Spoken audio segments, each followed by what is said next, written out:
happening now, Amber Army YouTube viewers? We got a very special treat tonight. We got the return of Big Kev to the Amber Army YouTube channel. Kev, thanks for taking the time out this evening to join me. No problem. Happy days, mate. So Yeah. I think you've been keeping well since since I've been in the position when I've not been able to bring anybody up here for Taff Live anymore or any videos, because you were obviously a bit of a regular and started to develop a bit of a fan base, within the Amber Army subscribers. So I take it you've been well since we've last seen you. Certainly did, yeah. Well, obviously everything that's going on, can't scratch your ass these days. I'm telling you, can you? So. Oh, that's it, mate. Yeah. I feel like the government's going to put breathing restrictions in next, as they start creating a tier 5 and a tier 6, and then so on and so on. Put your hand up before long. You use the toilet. Yeah. Oh, I know it's going to go mental, mate, isn't it? But obviously the topic of conversation we wanted to make this call about is obviously Newport County in the season so far. And I think we agreed before we started recording, basically, that we were going to take it from the very beginning and take it to the summer, to the point where, first of all, you had supporters anticipating the fall of Michael Flynn, since Lenny Lawrence was pried away to Stevenage.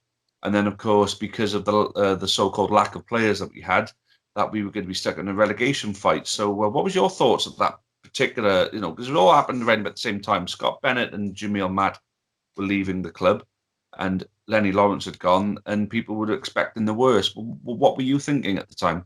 Well, my personal thing on it, obviously, the season before it finished early, due to obviously coronavirus. Everyone had points per game tallies really at the end, and I think we finished around about 16, 15, something like that. Probably just below mid-table. Yeah, I'd say, yeah. Which all in all, we weren't playing the best football. So in the summer, you looked at it. To be fair, I looked at some of the signings Flynn had made. Scott Twine, never heard of the bloke. Some youngster from Swindon come in. And to be honest, I was like, who the hell's this bloke? Never heard of him. Yeah. Didn't know anything about him. Obviously, Ryan Taylor, we knew what he could do. He had scored against us in the past. Yeah. And I knew if we could keep him fit, we'd be all right. But looking at the squad he was assembling in the summer, never anticipated what would happen where we are now at the moment. But I personally, I thought we're in for not a bad season. I was happy with a good cup run, if we could have had one. And it was that really, just to improve on the season before, which we don't know exactly where we would have finished if we had carried on playing the games or not. But it was just mainly, I wouldn't say there was any... One looking at it, we'd probably go down, but it was a season where I think Mike Flynn had to sort of up his game really, because we had been poor the season before. Yeah, of course. So for me, what I was thinking is the fact that we retained Scott Bennett was really important, because he is Mr. Reliable and versatile.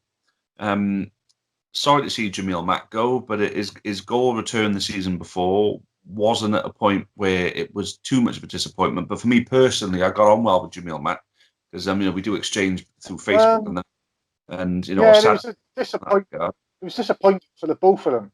Sorry about that. Disappointing at the beginning that both of them we couldn't sign either of them. Obviously, we had no wages. Their contracts were up, and no one knew what was going on. Obviously, with the coronavirus. Obviously, Jamil Matt, can't blame him. Had to go and get a job. He had to sign for someone else. He didn't know where he was or what was happening. Luckily, Scott Bennett didn't jump as quick as Jamil Matt, and we kept him. Would have had Jammer back? Looking at this season, yes and no. He's banging them in at the moment for Forest Green. So is Alan Collins. But Alan Collins was crap when he played for us. So yeah, was it disappointing? It was in a way, but as you said, the season before his return was not as good as 2 years ago. So was it a big loss? Who knows? Do you think you'd have been sort of service this season, considering the brand of football is much different? I don't know, because I think we always played the long ball up to him, didn't we? That was the issue. I think that's the only way he could play. Obviously, Forest Green don't play like that. But he's obviously getting some luck or some joy there with the goals he's banging in. But I don't know. It's just a hard one. If he had stayed, would he have had the success he's having at the moment. Don't know, to be honest. I haven't looked at it and said it could be one a guess away. We don't know. But I just think with who we got, with the players we got in the squad, if they were at their best every week, we wouldn't miss him. That's fair enough. I mean, personally, I think he scored 20 goals the season before last, and that was at a point where we were playing good football and giving him the right kind of service. Last season, it was very much hoofball, and he was getting bullied by League Two defenders every week and wasn't able to make much of an impact. This season, considering the wing play that we've been using, utilising the likes of Shepard and of course, Ryan Haynes on the left, and when Robbie Wilmot's been coming on and sticking balls in at the box, and Kevin Ellison when he's been coming off the bench as well, sticking the ball in at the box, I think he would have been getting the right kind of service. And personally, I think some of the chances that have been missed this season would have been stuck away by Jammer because he knows how to get into the right positions. I mean, getting into those right positions is what got him the goals 2 seasons ago. So personally, I think if we'd have kept Jammer, he'd be probably right. Probably right. So, like you said, some of the chances we're missing. Proctor has missed a few headers this year, which obviously was Jammer's forte, really. Look at the goals he scored against Tottenham. Withers was an header. He scored against Leicester as well, didn't he? I think was it Leicester he scored against as well in the cup. Against Spurs, he scored his header against Leicester. Yeah, I think you might have been thinking of. Yeah, his header is against Leicester, but that's right, because he beat West Brom to the ball, didn't he? Yeah, that's right. So, so I think we've established that Jammer would potentially have been a loss, but I suppose it's one of those things we just never know, really, will we now? No, but I think, I mean, the bad business that Flynn did, obviously the likes of Aziz, Ledbit, who else was it? Polion. Was there any others? I mean, there was a few players, Ekpetita, from the season before, the bad business. Yeah, I think he panic bought the season before, to be honest. I think it was panic buys because Ekpetita, I don't think he even played a game, did he? Really? No, not really, no. I think he played in the City Mickey Mouse Cup once or twice in whatever it's called now, the old Johnson's Paint Trophy, whatever it's called, I don't bloody know. But I think he played in that. Obviously, Polion, to be honest, I don't think had enough game time. No. But even when we did look at him, there was nothing really to say. Yeah. And Aziz, well, less said about him the better, to be honest. I think.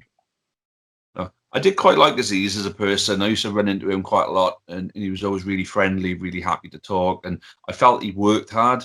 But if you just haven't got the ability, or if you don't fit right into a team, you just don't fit right into a team. So say about this ability, he did have the ability. Well, he did probably 5 years ago, because I remember he played against us when he played for Wimbledon, and he runs ring round us. I think it was over Spitty. We played against Wimbledon. He was playing for them, and he ran the game. He couldn't stop him. Whether there's something wrong with him now, I don't know. He just didn't look. I remember when he played against us for Wimbledon. It was our second season in. I think it was Wimbledon that got from. What was it? No, Wimbledon got promoted the season we nearly got relegated, the first of the two. So the end of 2016. Then the season before that is when Aziz played for Wimbledon. Because the season before that, he was on loan from a bigger club to Torquay, and he scored against us. So Aziz scored his first ever professional goal against us with Torquay whilst on loan there. And that's why I was excited about it, because I know he'd scored against us. And as you quite rightly said, he played against Wimbledon, played against us with Wimbledon, and did run rings around us. So, I agreed. At the time, he was looking like he was going to be an exciting signing, but he didn't quite work out for him, and he moved along.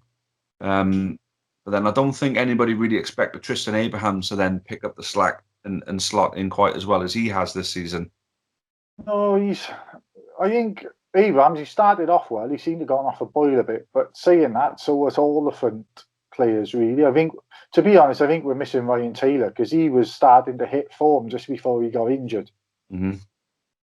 Yeah, I mean, we have a couple of injuries so far, haven't we, this season? I mean, not so bad that, we've not been able to put out a decent team every week, but, Ryan Taylor has been a bit of a blow. I mean, Long King looks like he's going to be a good defender. and losing him right. This is what we've seen of him. He looks okay. He looks he's going to be handy. Hopefully he gets some more game time. We can see what it is. But absolutely. One of the things I want to bring up, obviously, the season started, and one of the biggest surprises for me, I think it was the first game. It was the Swansea Carabao Cup game, and Matt Dolan started as a centre back, which puzzled me, and I'm sure a lot of other fans. But as it turns out, it's been something of a stroke of genius. What's your thoughts on the transition of Dolan to centre back? Well, as you know, was never a big Dolan fan with him in midfield. He always had an eye for a pass, but to me he was too slow. And especially last season, when we went forward, he'd have 5 players in front of him. He'd pick up the ball in midfield and pass it back 50 yards. Yeah. And you always knew with Dolan, as soon as he got the ball, I'd turn around to someone and say, go backwards now with this, you go backwards with this. And that's all he did. We'd be attacked on the attack, so with some good play, and Dolan would pick the ball up, turn around and kick it back, and you think to yourself, why? But to be fair, he's been a revelation. And it is a stroke of genius, because for passing the ball, he's probably one of the best passers in the team. Mm-hmm. And he's one of them players that can put his foot on the ball, stop the ball, and break up play, which is when you need it. You need to break up play at the back, not in midfield. When you're attacking, I suppose midfield, you want to go back when someone's attacking you. Yeah. I think with Dolan, he's one of them quarterback type players, isn't he? One of those ones that'll sit back and pick that killer pass, and he picks it 9 times out of 10 as well. Suppose playing him from centre back, he's always going to have that little bit more time on the ball. Even when you're playing a high press as a centre back, you can't go backwards. You can only really go forwards unless you're going to slot it back to your goalkeeper to basically do what you're about to do yourself. So he does pick that forward pass, and he does pick it out really well. So, and what I like is when he does do his bursts forward, because he only bursts forward when he feels as though he can contribute to the attack, and that way he doesn't stop and turn and pass the ball back, as you said he did the season before. Although I was a big fan of his during the first season, our first season with him playing for us. I thought he was excellent myself, and it was a bit of a shame that he took a bit of a backward step the following season. But as you said, he's been a revelation now.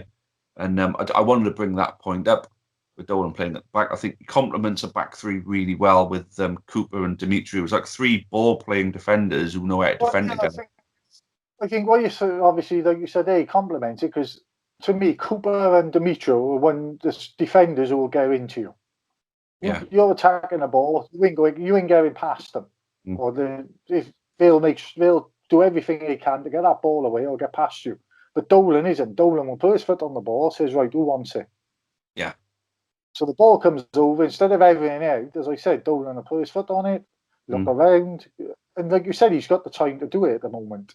And then he can find that killer pass over the top or down the flanks or something like that. Well, I think, like you said, it makes a difference that he's there and you haven't got 3 centre-backs who will just attack the ball or stop the players going past or anything. We got a good mixture there. Yeah.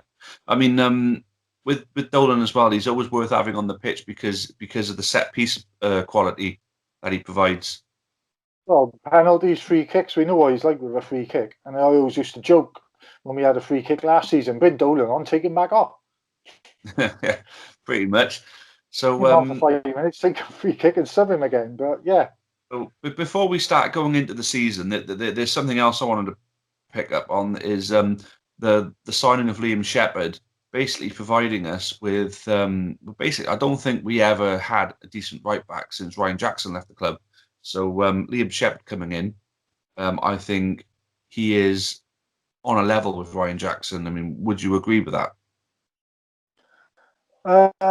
Yeah, Liam Shepard, great player. Don't forget, we had Ashley Baker at the club as well. And to me, he did nothing wrong. Obviously, he got injured last season, so he was out for most of the season. And I think he played one of the cups. Was it the FL Cup? One of the games there, was it?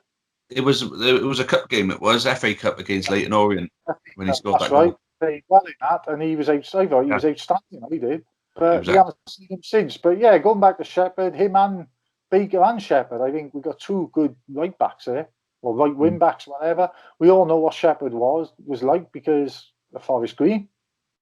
Yeah. We've seen him play before, and he was always decent against us. And to be fair, I think it complements him down that right, and especially when Robbie's on as well. I think if Robbie Wilmot's slotting in right midfield, them two down that one flank, which we saw against Oldham in bits on Saturday, they were brilliant. Yeah. And again, like you said, Haynes on the one side. I think Haynes has improved again this season, massively. Oh yeah. I think because there's more players in defence now. It's a stronger defence. He'll obviously feel a lot more comfortable going forward and expressing himself in an attacking manner now, which is obviously proving in the fact that he can get forward, he can dribble with the ball. His ball control is excellent, and his delivery is a lot better than I thought it was from what I saw last season. Obviously, when you've got more time to get forward and get in better positions, ultimately your delivery is going to be better. So yeah, I'm glad you brought up Brian Haynes as well. But then there was one more player I want to bring up actually before we go into the nitty gritty. You've mentioned Scott Twine. I'm sure we're going to talk plenty of Scott Twine as we get into the way the season has panned out. But Josh Sheehan for me has come on in a completely new level. I think he's stepped up, especially taking over the captain's armband whenever Labadi's been out. We've had Labadi with a couple of injury issues, a couple of issues with injury and suspension. So Sheehan's obviously had to fill in for captain. So how do you feel Sheehan's played this season for you, and how has he dealt with the captaincy? I think he's been out. I think not every game, because obviously there's been games where he's probably been marked out of the game, to be honest. They always put two players on him. What I did notice, and I think I noticed Saturday against Oldham, if we haven't got Labadie in the middle, Sheehan's a different player. And he was Saturday. The reason for that, one, they obviously were man marking him, but two, to me, that deeper role doesn't suit him. And when you got Labadie in midfield, Sheehan can go forward. He runs the midfield. Eh? You got Labadie picking up all the loose balls, doing the dirty work, and Sheehan the playmaker. But I just think the couple of games, I think obviously Labadie's been out now, the last two games really, and I think the last two games Sheehan's been okay. He's picked the ball up, but I don't think he's been at his best with Labadie now in the squad.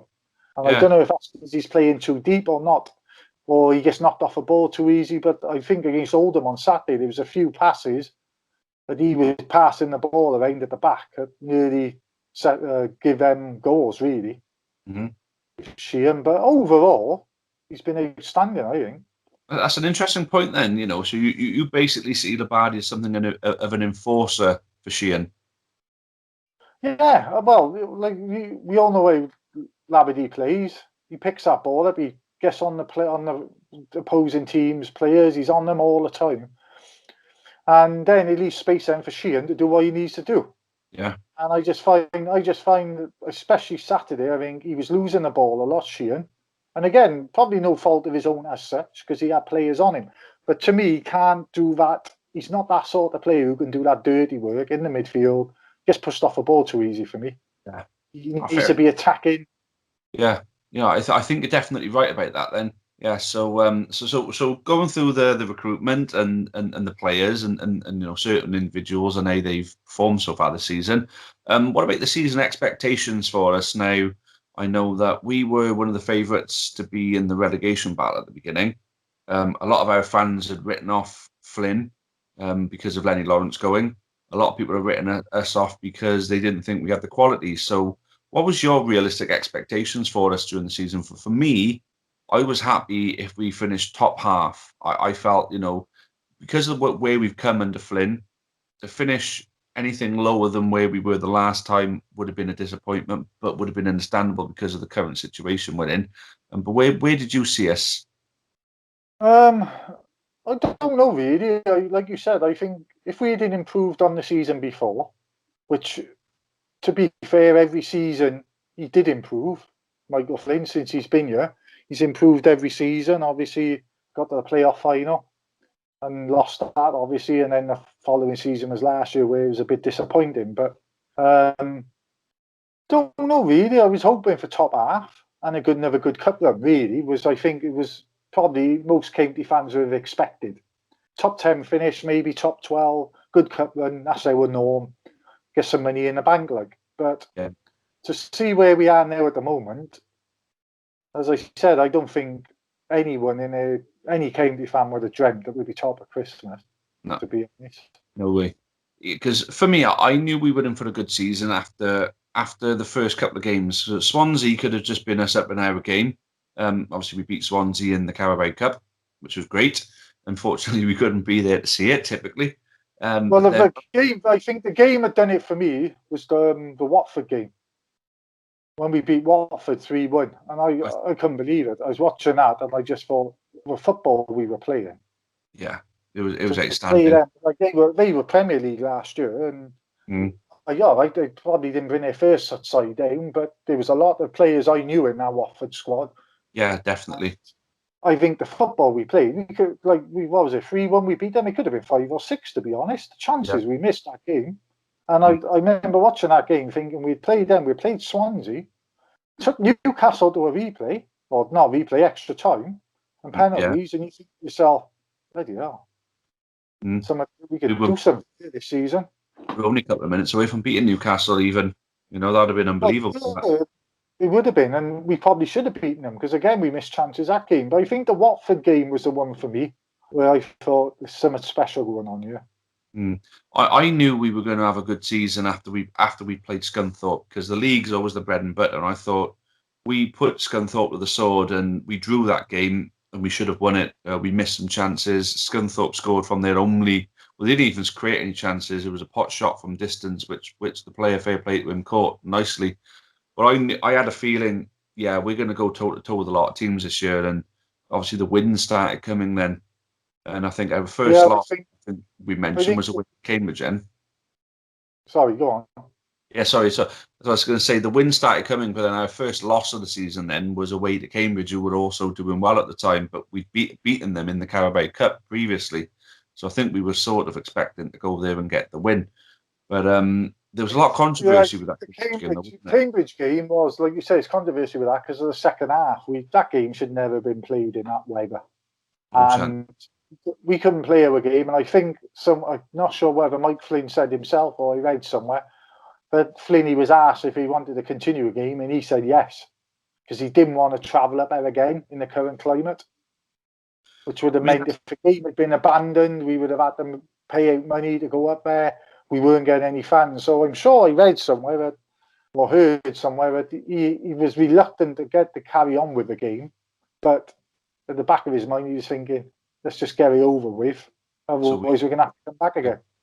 Yeah, but then I'd imagine a competitive manager, though, if he feels as though his team and the way that they play was going to be at something of a disadvantage because of the conditions.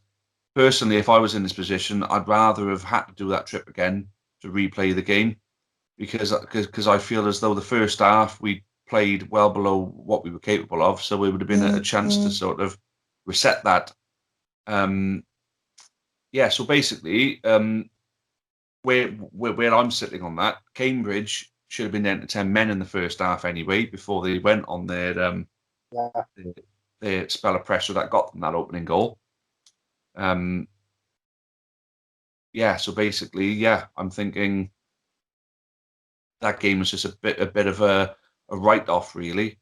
We lost the game, I know, but it didn't dishearten me in any way because of the fight back. That even in those conditions in our second half, we fought back and showed that when the players' heads are in the game, they can play with that quality. And we nearly got the goal back and nearly come away with the draw.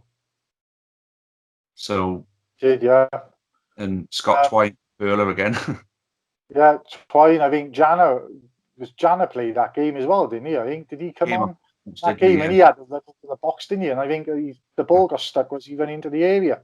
Yeah, typically with the rain. So I think he had a good run that day, and probably whether anything would have come of that attack, I don't know. Yeah, so we had chances to. Looking at most of the games we've lost this season or drawn, I think we could be sitting here talking without a loss in the league at the moment, because I don't think there's any side that's been better than us this season. Even the Carlisle game, all right, we were 3-0 down, come back to 3-2. We should have probably snatched the draw, which would have been a travesty for Carlisle. But we should have had a draw in that game. We probably didn't deserve anything out of that game. I think I think Carlisle had the better of the first half. When the second half started, we were in the game a lot more, and there was only one goal in it at that point. And I do feel as though their 2 goals that they scored after that were against the run of play, but on measure, they probably should have got them goals in the first half anyway.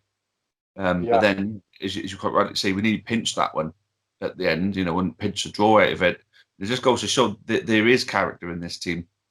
When you look at Leyton Orient, which was another loss for us, I think there's only 4 losses so far. Leyton Orient, we bossed them first half. The thing that was so disappointing about that game, and I was explaining this to people in work, we had, from the first half, we had 54% of the possession, 11 attempts at goal and 3 on target. By the end of the game, Leyton Orient finished with 53% possession, and we still finished with 11 attempts at goal and 3 on target. So it goes to show how different the halves have been. And I always find that half time, if we go in winning, but then if we go in winning, believing we should have been up by more than just the one, we tend to come out weak in the second half. And I don't know whether that's a psychological thing within the players, maybe. I think as well, if we're goal down or 2 goals down, we tend to play better. So if we're trailing, especially at half time, if we're trailing, we come out a different team in the second half for some reason. Yeah. And when we go 1-0 down, 2-0 down, you think to yourself, oh well, we'll get back in it. We'll just score a goal. Well, you've got to think at start at the moment we've scored in every game this season. It's unbelievable, isn't it? And that's the thing. I mean, people are going on about goal scorers, but we've still scored in every single game.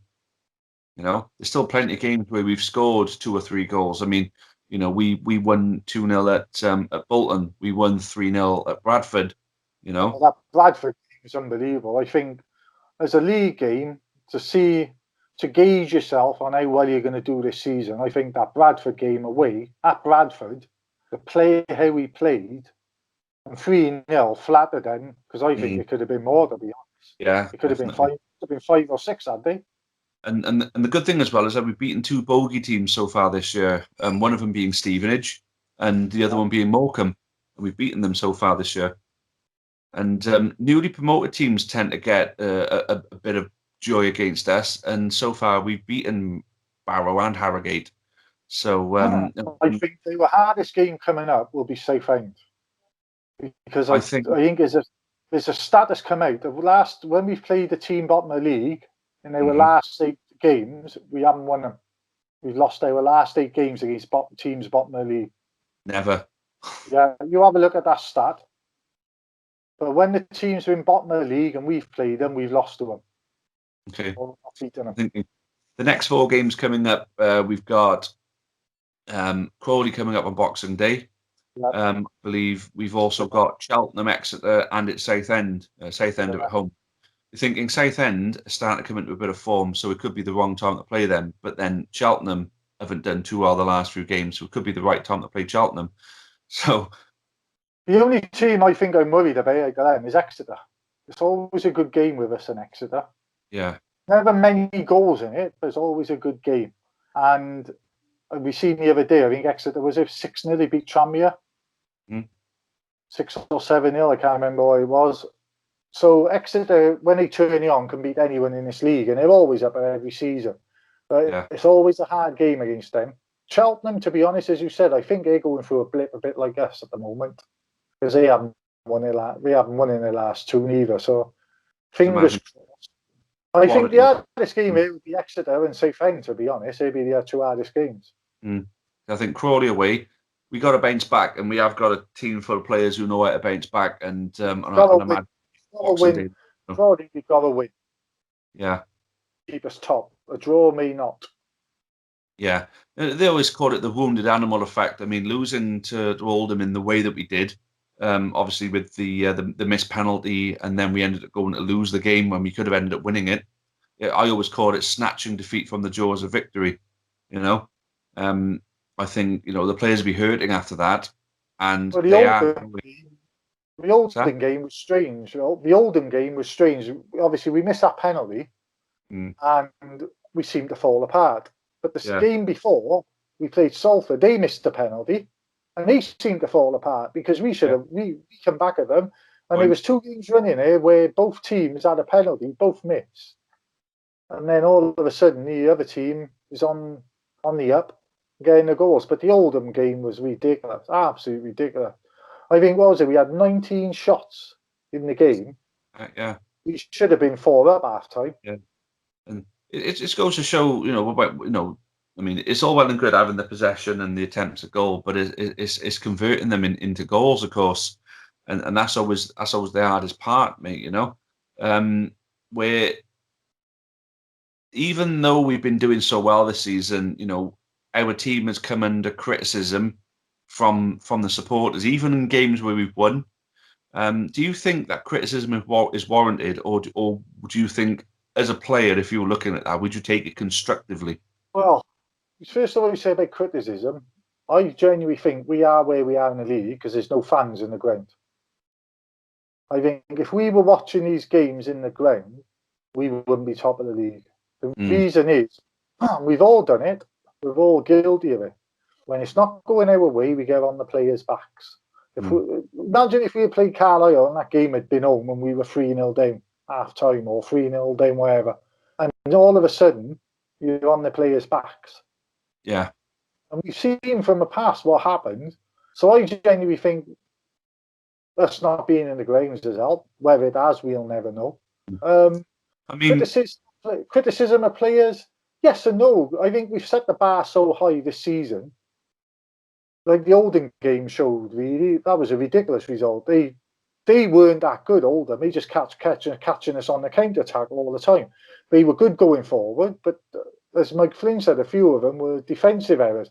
And Townsend, I think I've put something on social media. I don't blame him for it. He's been outstanding this season. But 2 long shots from outside the box, you would expect your keeper to be getting a hand to him. Yeah, and I'd say at least 2 of the goals that I think you mentioned earlier, at least 2 of the goals to his standards were savable. Because you look at it wasn't his fault. At the end of the day, we lost that game because we couldn't put a ball in the bloody back of the net. Yeah. Isn't it typical that the 2 best goals of the season that we've scored so far have come in out of defeats? So Scott Twine has scored both of them, and they come in defeats. Typical, isn't it? Yeah, well, that's the thing. You're saying about Scott Twine. The worry about that is he's going to go back to Swindon in January, because I can't see how they don't. All right, unless they've got 3 or 4 players in front of him in midfield or up front. I don't know. I don't know what players they've got, but I think he will be a massive loss if we lose him. Yeah. I mean, if I had to put my, if I had to throw my 2 cents in and pick either way, my fears would be that we will in fact lose him. I think Swindon. Yeah. If I was a Swindon manager and you'd be looking down thinking, "Fucking hell, Scott Twine's, he's had a blinder again for Newport. We got to get him back." My worry would be on their part would be, first of all, would he be able to replicate that in the higher division? Maybe in League 2, he's in a league where he can stand out. Will he replicate that in League 1? And then, because we'll be covering at least some of his wages, I'd imagine we'll be covering the vast majority of them. Is it worth them adding them wages back onto their budget? I mean, what do you think? Fair point. Who knows? I think if he was depends. Obviously, Swindon are struggling at the minute in League 1. You're looking at that. I don't know, obviously, what sort of goals they're scoring, whether they're scoring enough, how they're playing or whatever. I don't look at their results, but I just know they're struggling at the minute. But as a manager, you've got a player out on loan with top of League 2, so you could argue, okay, he's a League 1 player, because if we go up, he's a League 1 player, technically. We're top of the league. The way we're playing football, all right, Swindon may play different. He may not fit in there. Who knows? But just as a manager, if I was Swindon manager, I'd be thinking, I'm having that boy back. He's out of contract at the end of the season. Maybe they'll think, can we get money for him? Yeah, well, I suppose my theory is very much straw clutching, of course, scraping the barrel for hope, that they'll let us keep him. Would you hope there's a contingency plan there? There is a target that we take. To be honest, I think Flinney is probably already in conversation with Swindon on whether he's going to stay or not. Because to be honest, they've probably made their mind up by now whether they're going to be calling back or not, surely. It's not going to matter unless they get a major injuries in the next couple of games. They would probably already said. And I don't know whether you've got to give notice anyway. I think, although he's on a season-long loan, but if they recall him in January, I don't know whether they can just ring up on the Monday and say we have him back Tuesday, or whether they actually got to give notice. I don't know. So I would expect Flady knows something one way or the other. Yeah. If he does, I would hope then he's got something in place to replace him. You've got to look at it from Scott Twine's perspective as well. I mean, he'll be sitting there thinking, right, I'm enjoying my time at Newport. I'm happy to be part of this squad, but my parent club is Swindon and they're in a higher league and I want to test myself at a higher level. So maybe Scott Twine will hold all the cards and enforce his move back to Swindon to fight for a place in their first team. Maybe not. I suppose as a player, it's hard to know. Obviously, we're not footballers, but you would expect if it was me, if I was a footballer, I'd want to be playing football for a team that's winning. Top of the league, enjoying your football. Okay. Swindon in a higher league, and not that much higher. I think if he had something about him, Scott Twine, and it was left to him to decide, he would look at a squad and say, I'll be playing League One next season regardless. Because I think if Swindon come down and we went up, I think we'll sign him. Well, his contract is up at the end of next season. Yeah. So there's a chance we could sign him anyway, because unless Swindon offer him another deal and they get relegated, and then obviously Storms League 2 with them next season, I don't know. Yeah, it's hard to know really. I suppose the Twine situation will develop through its natural course. The player I'm more worried about is Sheehan, to be honest. I think he'd be gone. But at least with Sheehan, we'll get a fee for him, won't we? And I think it'll be a championship club. Well, I'd hope it'd be a championship club or a top League One side, somewhere like Pompey, maybe Coventry, somewhere like that would come in with him for him. I'd be disappointed if he went to somewhere like Bristol Rovers. Yeah, I think that's why I never believed it for a second with Bristol Rovers. It's like the old Michael Flynn connection to Bristol Rovers again. Everybody, stick money on it. It's a done deal. Well, so was the last time he was meant to go to Bristol Rovers. So was Lincoln. So was Shrewsbury. To be honest, I think if Swansea weren't doing as well as they're doing, Sheehan could end back there, to be honest. Potentially, mate, yeah. Make Swansea pay us to get their player back. That'd be crazy. Yeah.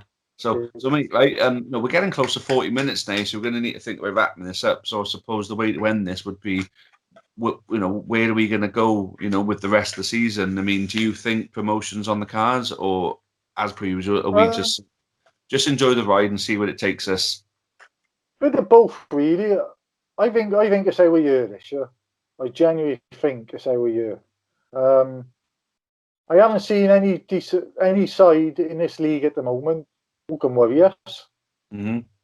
I think the games we've lost have been to our undoing, no one else's. Not killing teams off. I think, to be honest, if we had scored the goals we should have scored in this league, we would have won the league by Christmas, to be honest. Because I genuinely think in the games like the Oldham game, there's games you could have been 3 or 4 up at half time in a lot of games. And I just think we probably could have had another 6-7 points on top of what we got at the top of the league. I mean, we drew the Forest Green game when we were winning late, away at Forest Green. This is the thing, it's fine margins. The games we lost, we probably should never have lost. I would say if you had to go right back to the nitty-gritty, probably Carlisle was the only game realistically, even if we got a draw out of that, we should never have got anything out of. Yeah. The other games, but even the draws, we should have won. Yeah. Walsall, Scott Twine of all people as well, missed a 2-yard header. Yeah. Somebody managed to put it wide. Missed a penalty at Oldham on Saturday. You score that, we win the game. One thing I will say is, what I've noticed this year has been unbelievable. The amount of penalties we're getting and the amount of players getting sent off for the opposing team. Yeah. I think we've had 11 penalties and 4 or 5 sending offs, is it? Yeah, whenever we're at home, we always either get a penalty and or a red card to the other team as well. Yeah. I think it's our style of play, to be honest, and Twine is probably the one who's winning the penalties the most. Yeah, absolutely. So to wrap this one up then, mate, are we going to beat Brighton in the Cup? Are we going to be the giant killers again this season? I genuinely think Brighton in the cup. I think then probably knowing how we'll probably get one of the big boys away from home. Yeah. We won't be able to go. But, yeah. Or Cardiff City away, which we all want to go to. I mean, if it turns out to be Cardiff or Liverpool away, I'll be gutted, mate. I'll be genuinely, absolutely devastated. But it is what it is at the moment. We just got to go through it and just hope that one day it'll happen again. I think we'll be right, and depending what form we go into that game on. But then again, it's a one-off game, so it don't really matter. Option, I think yes this year. Whether it's champions, I don't know. I'd be happy top 3 anyway. Yeah. Not bothered. It's top. Don't need to win the league. Going up, even if we get into the playoffs again, I'm going to be happy. To be honest with you, mate. I would be disappointed. Depending how long we stay at the top. If we were stayed at the top till March and then drop back and finish in the playoffs, I'd be absolutely gutted because it's a lottery in the playoffs. That's the problem. If we were top 3 all season and lost it towards the end, it would be gutting, yeah. But then if the playoffs is the destination for us, to be honest with you, I don't think there's a team in this division that if we brought our A game could beat us over 2 legs and then in a final. I think as it stands at the moment, I think the playoffs would at the beginning of the season playoffs would have been fantastic. But I think at the moment how we are playing, and it's not all right, we haven't won our last 2 games, we've lost 2, everyone else has been losing, so this league is wide open this year. Yeah. I just think that we will see where we are come the Brighton game. We've got 4 games now coming up, and as I said, I think the Southend Exeter games are the 2 hardest out of that.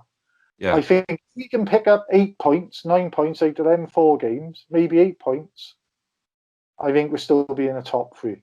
Yeah. Anything less.